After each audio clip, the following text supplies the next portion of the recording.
Facebook বা YouTube scroll করলে আমরা প্রায় দেখি বিটকয়েন, ইথেরিয়াম বা ক্রিপ্টোকারেন্সিতে ইনভেস্ট করে রাতারাতি বড়লোক হয়ে যাওয়ার নানা গল্প। এসব দেখে আপনার মনেও নিশ্চয়ই কখনো না কখনো প্রশ্ন জেগেছে, বাংলাদেশে কি ক্রিপ্টোকারেন্সি লিগ্যাল? আমি কি বাংলাদেশ থেকে বিটকয়েন কিনতে পারবো? খুব সহজ এবং সোজা উত্তর হলো না।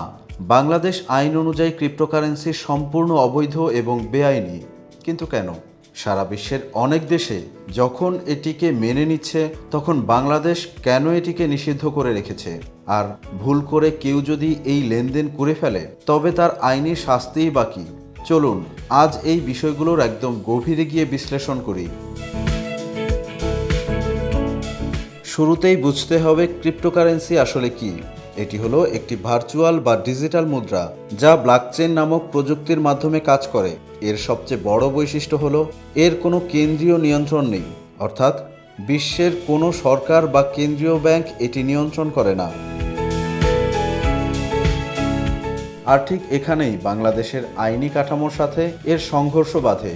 বৈদেশিক মুদ্রা নিয়ন্ত্রণ আইন 1947-এর সেকশন 2B অনুযায়ী কারেন্সি বা মুদ্রা হতে হলে তাকে অবশ্যই বাংলাদেশ ব্যাংকের স্বীকৃতি পেতে হবে। যেহেতু ক্রিপ্টোকারেন্সির কোনো দেশের সরকারেরই সরাসরি স্বীকৃতি নেই, তাই বাংলাদেশ ব্যাংক এটিকে কোনো বৈধ মুদ্রা বা লিগ্যাল টেন্ডার হিসেবে মানে না। সোজা কথা, আইনের চোখে এর কোনো আর্থিক ভিত্তি নেই।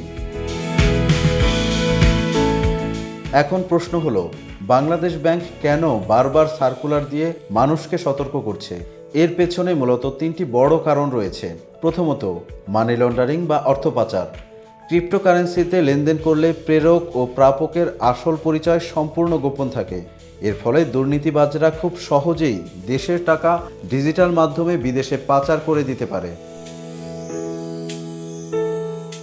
দ্বিতীয়ত, সন্ত্রাসবাদে অর্থায়ন। পরিচয় গোপন থাকার কারণে এই মুদ্রা ব্যবহার করে খুব সহজেই সন্ত্রাসী বা অপরাধী গোষ্ঠীগুলো ফান্ডিং করতে পারে। এ কারণেই মানি লন্ডারিং প্রতিরোধ আইন 2012 এবং সন্ত্রাস বিরোধী আইন 2009 এর অধীনে ক্রিপ্টো লেনদেনকে গুরুতর অপরাধ হিসেবে গণ্য করা হয়। তৃতীয়ত, আর্থিক ঝুঁকি। বিটকয়েন বা অন্য ক্রিপ্টোর দাম প্রচণ্ড ওঠানামা করে। আজ হয়তো এর দাম আকাশচুম্বী, কাল হয়তো তলানিতে। কোনো সাধারণ মানুষ যদি এতে বিনিয়োগ করে প্রতারিত হন বা সব টাকা হারান, তবে তিনি দেশের প্রচলিত আইনে পুলিশের কাছে গিয়ে কোনো আইনি সহায়তাই পাবেন না। কারণ যে জিনিসের আইনি অস্তিত্বই নেই, তার কোনো ক্ষতিপূরণ দাবি করা যায় না। আপনার মনে হতে পারে, অনলাইনে বেনামি লেনদেন করলে পুলিশ কিভাবে বুঝবে? বাংলাদেশ পুলিশের সিআইডি, সাইবার ক্রাইম ইউনিট এবং অন্যান্য আইনশৃঙ্খলা রক্ষাকারী বাহিনী এখন প্রযুক্তিগতভাবে অনেক বেশি উন্নত। তারা প্রতিনিয়ত সাইবার স্পেসে নজরদারি করছে। ইতিমধ্যেই বাংলাদেশে বেশ কিছু চক্রকে গ্রেফতার করা হয়েছে, যারা ক্রিপ্টোকারেন্সির মাধ্যমে অবৈধ লেনদেন বা প্রতারণা করছিল।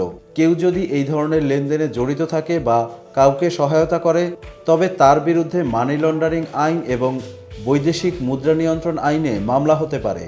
আর এই অপরাধ প্রমাণিত হলে কয়েক বছরের সশ্রম কারাদণ্ড এবং বিপুল অঙ্কের জরিমানা হতে পারে। তবে এখানে একটা বিষয় পরিষ্কার করা খুব জরুরি। অনেকেই ক্রিপ্টোকারেন্সি এবং ব্লকচেইন প্রযুক্তিকে গুলিয়ে ফেলেন। ক্রিপ্টোকারেন্সি বেআইনি হলেও এর পেছনে যে ব্লকচেইন প্রযুক্তি, সেটি কিন্তু অবৈধ নয়। বরং বাংলাদেশ সরকার এবং তথ্য ও যোগাযোগ প্রযুক্তি বিভাগ বিভিন্ন ক্ষেত্রে ব্লকচেইন প্রযুক্তির ইতিবাচক ব্যবহার নিয়ে গবেষণা করছে। ডেটা সিকিউরিটি বা তথ্য সংগ্রহের মতো কাজে এর ব্যবহার ভবিষ্যতের জন্য খুবই সম্ভাবনাময়।